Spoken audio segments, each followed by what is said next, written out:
I found out my fiancé had a separate apartment he never told me about. I still get this weird tight feeling in my chest every time I drive past that building. Like my stomach actually flips. It's been almost 4 months and my brain still tries to route around the street like it's a roadblock. 6 months ago, I genuinely thought I was about to marry the safest person I'd ever known. If someone had told me my fiancé had an entire second life parked less than 20 minutes from our living room, I would have laughed and told them they were watching too many true crime shows. Now I just feel stupid for all the little things I brushed off because I loved him. I'm 28. Ryan's 31. We were together 2 years, engaged 8 months. Everything moved fast, but it didn't feel reckless. We met through friends, both had stable jobs, similar routines, same kind of let's just be responsible adults energy. He was calm. Predictable. Dry humor. My parents loved him because he never tried too hard, never acted flashy, never played games. He was the guy who remembered I take my coffee with 1 pump of vanilla, who always grabbed the umbrella when it started drizzling, who made sure I got home first before turning the car around for himself. Which is why all of this still doesn't compute in my head. Wedding planning started getting heavy around January. Nothing dramatic. Just normal friction. We were trying to stick to a budget, his workload ramped up, and we kept bickering over stupid stuff like seating charts and whether we actually needed a photo booth. I thought it was just pre-wedding nerves.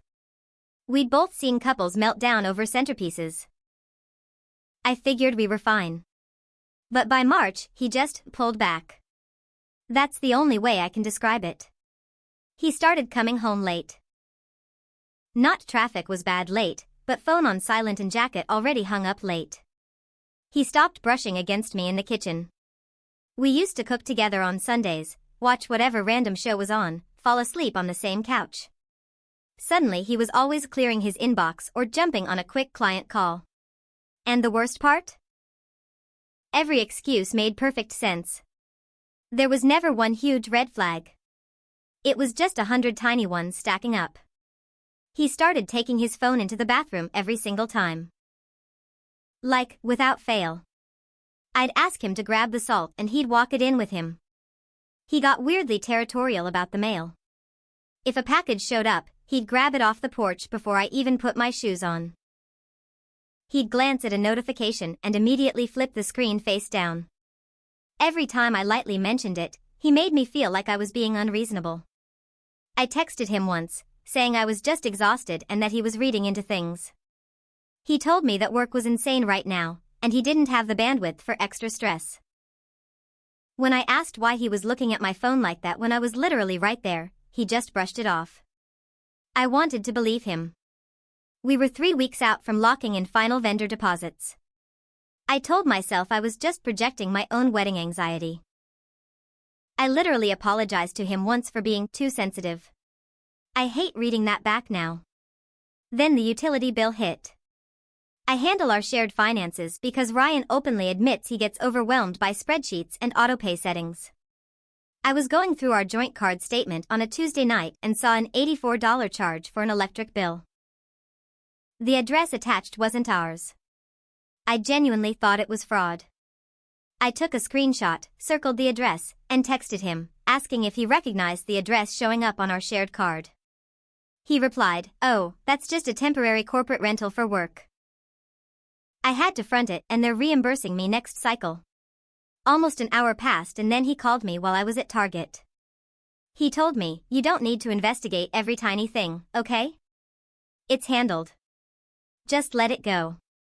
I told him I wasn't investigating anything, I was just asking. He sighed, said he had to run, and hung up. I stood there holding a bottle of dish soap, feeling like I'd done something wrong just by noticing a bank charge. That night he fell asleep on the couch watching basketball. His phone was on the cushion beside him, screen still on from a GPS session earlier. I wasn't trying to snoop. I literally just went to pick it up to plug it in before it died, and for maybe 2 seconds before it locked, I saw an address pinned in his recent locations. It wasn't near his office. It wasn't near any of his usual client sites. It was just there. A residential complex about 15 minutes east of us. My stomach actually dropped. I sat on the floor next to the couch and just stared at the black screen until it turned off. I didn't wake him. I didn't say anything. I think I was terrified that if I asked, I'd either sound completely unhinged or get the answer I didn't want. So I did something I'm really not proud of. I followed him. Next Thursday, he texted me at 6:30, saying, "Late meeting tonight. Don't wait up for dinner." I replied, "Okay, drive safe." Then I went and sat in my car downstairs. I felt so pathetic I almost drove home. I literally sat with my hands on the steering wheel for 20 minutes telling myself this was ridiculous. Then his headlights turned on.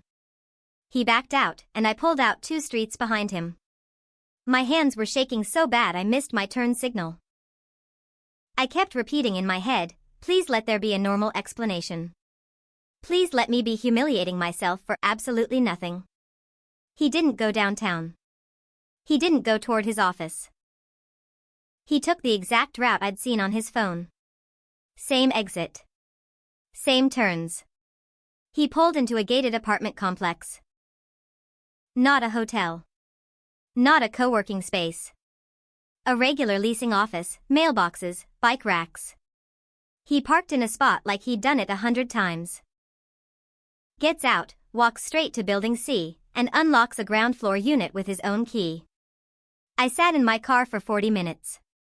I don't even know what I expected to happen. Maybe he'd walk out with a coworker.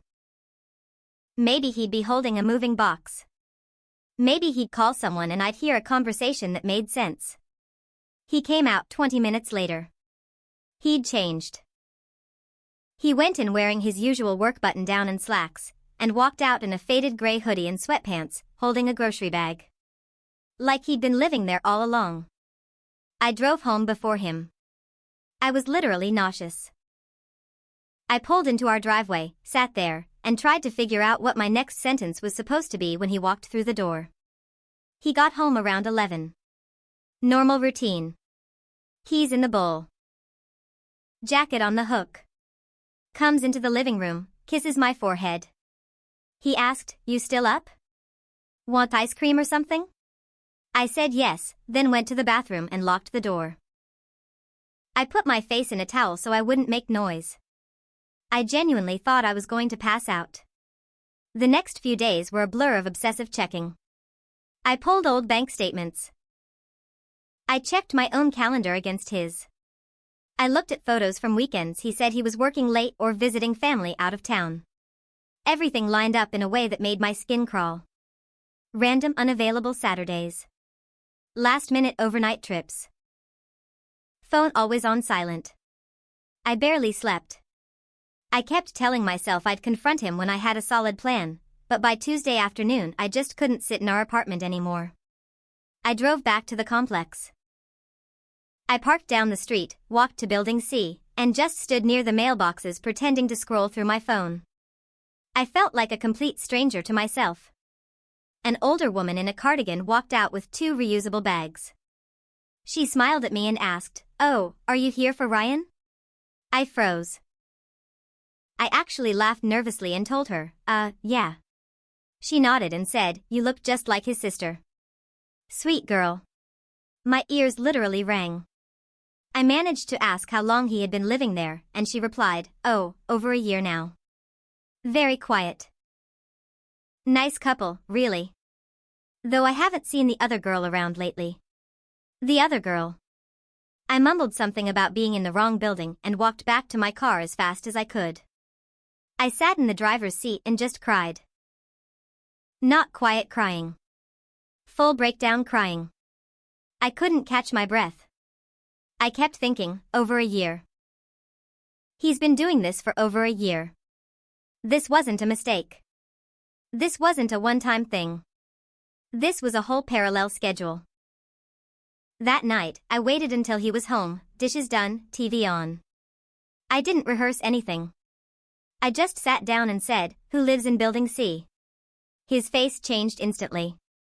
I will never forget the sequence. First, fear. Then, immediate anger. He didn't deny it. He just went straight on the offensive. He snapped, "Did you follow me? Are you tracking my location now? What the hell is wrong with you?" I actually raised my voice. I don't usually do that. "Who is she?" I demanded. He sat down heavily on the couch, rubbed his face, and gave me this exhausted look. "It's just a place to decompress," he said. "I rented it because the wedding stress and work are crushing me. Sometimes I just need space from you." I swear, for half a second, my brain tried to accept it. Like, maybe I was too demanding. Maybe I needed to back off. Maybe this was just a weird coping mechanism. Then I said, "The neighbor mentioned another woman." Silence. Just dead air. He stared at the floor. His jaw worked. He finally muttered, "There's someone else. It's complicated. It just happened." All the standard phrases. I've heard them before in movies. Hearing them directed at me felt like getting punched in the ribs. But the part that actually broke me came a week later. A mutual friend casually mentioned his cousin works for the property management company that owns Building C. I asked just one question. The cousin told me the lease started 9 months ago.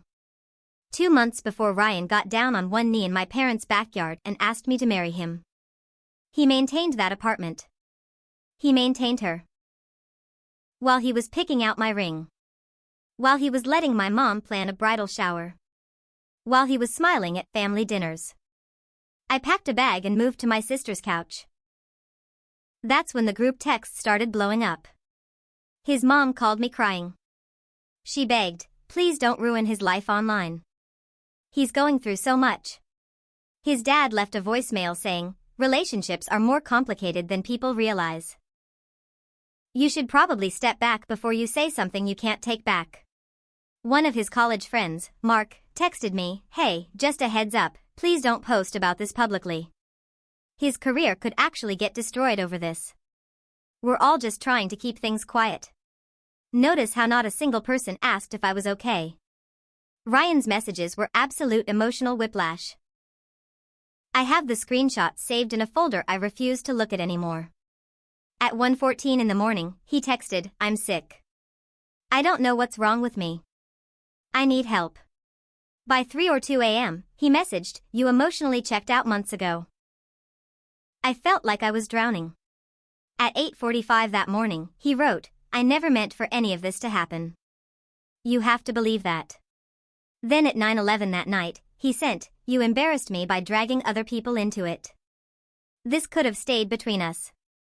I kept reading them over and over like a broken record, trying to find the version that made sense. None of them did. Then, at 1 o'clock in the morning 3 weeks later, my Instagram dings. An unknown account messaged me, "I think we need to talk about Ryan." I almost blocked it. I figured it was one of his friends fishing for information. But I answered. We ended up on FaceTime for almost 4 hours. Her name is Vanessa. She's 27. Works in marketing. Lives in the same city.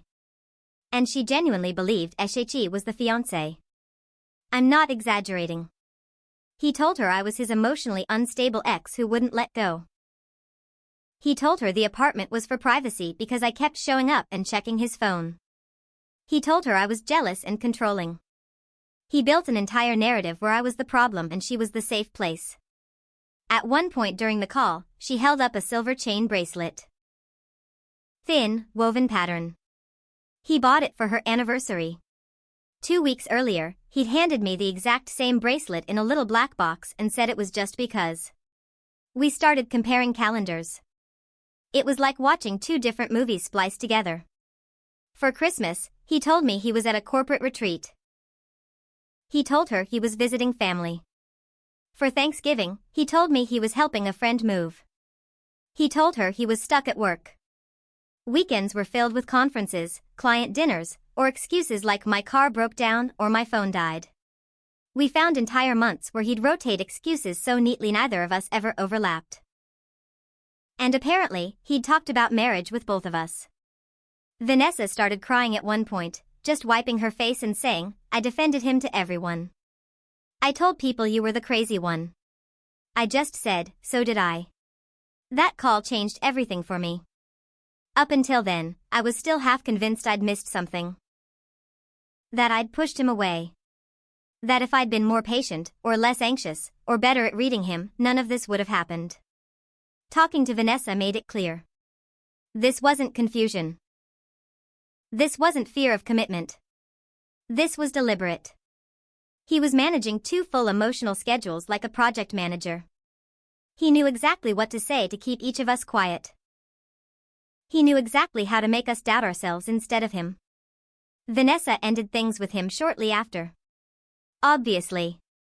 And then Ryan completely unraveled.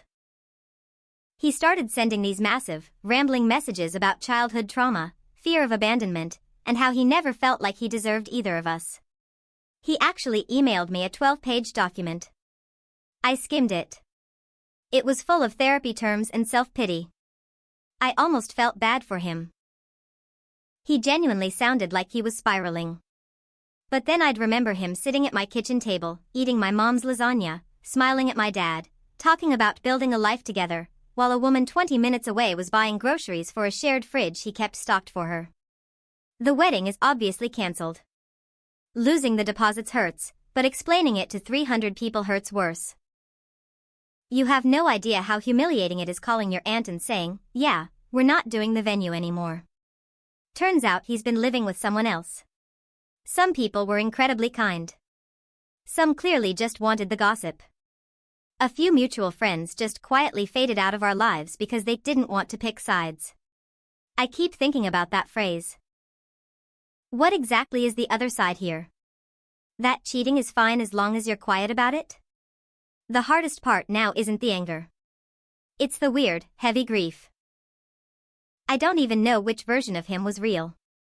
I keep replaying random Tuesday nights. Laughing at 1 a.m. while trying to assemble a bookshelf. Him crying when he met my niece for the first time. The exact way he looked at me when he proposed. Was any of that genuine? Or was I just one compartment in a life he kept neatly divided? He moved out of our apartment entirely. I heard he's crashing with his brother now.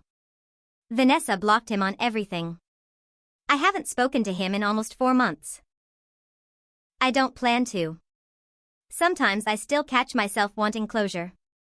Wanting him to look me in the eye and explain how he kept it all straight. How he looked at me and felt nothing while looking at her and feeling the same. How he slept next to me and then drove 20 minutes away to do it all over again. I know I'll never get those answers. And honestly, I think that's the part nobody warns you about. It's not the betrayal. It's not the embarrassment or the lost money or the awkward family dinners. It's the quiet realization that the person you loved might genuinely be someone you never actually knew at all. And you just have to learn how to live with that.